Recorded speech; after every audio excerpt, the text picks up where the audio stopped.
ഇതിൻ്റെ കാര്യമാണെങ്കിൽ അങ്ങനെ ഓട്ടോറിക്ഷക്കാർക്ക് പ്രത്യേകിച്ചിട്ട് എല്ലാവരും ഏത് സർക്കാർ വന്നാലും ഞങ്ങളെപ്പോഴും വീണമരമാണ്. ആർക്കും വലിയ തൃപ്തിയൊന്നുമില്ല പൊതുജനങ്ങൾക്ക്. നമ്മുടെ അറിവില്ല എന്താണെന്ന് വെച്ചാൽ എല്ലാവർക്കും സാമ്പത്തികമായിട്ടും പല പ്രശ്നങ്ങളും ബുദ്ധിമുട്ടുകളും ഉണ്ട്.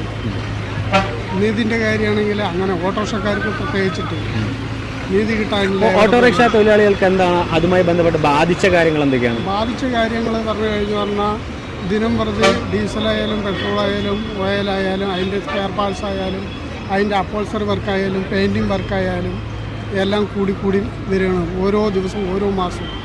ഞങ്ങൾക്ക് മാത്രം നിശ്ചിത വാടകയായി എന്നുള്ളതേ ഉള്ളൂ. മറ്റുള്ളവരുടെയും നിത്യോപയോഗ സാധനങ്ങൾ കൂടുന്നതിനനുസരിച്ച് ഞങ്ങൾക്കൊന്നും ചെയ്യാറില്ല ആരും. ഏത് സർക്കാർ വന്നാലും ഞങ്ങളെപ്പോഴും വീണമരമാണ്. ഞങ്ങളുടെ ദേഹത്താണ് ഓടിക്കയറുന്നത് വീണമരത്തിൻ്റെ. അതൊന്ന് മാറിക്കിട്ടിയാൽ കുഴപ്പമില്ലായിരുന്നു.